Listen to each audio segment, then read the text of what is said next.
So the first misconception that I've heard a lot about sin, and thought it myself, is some sins aren't really that bad. I think this might be even the most prevalent misconception there is out there that people have about sin.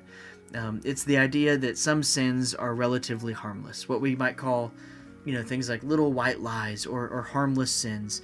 Like, what's the harm in just a little white lie? No one's gonna get hurt. And we tend to rank sins in our minds, I think, putting like some sins like the really bad category and others in the not such a big deal category in that box.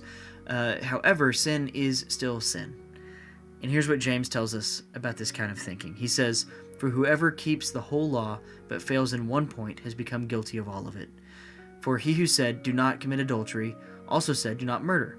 If you do not commit adultery but do commit murder, you have become a transgressor of the law." That's in James chapter 2, verse 10 through 11. So let me give you an example of something that helped me understand this better, okay? So imagine that you're hanging a family photo on your wall. If one corner is just a tiny bit off, what happens? The whole picture is crooked, right? It doesn't just matter if it's off by a little bit or a lot. Crooked is crooked. You can't look at that frame and say, well, it's only a little crooked, so it's basically straight. Nope,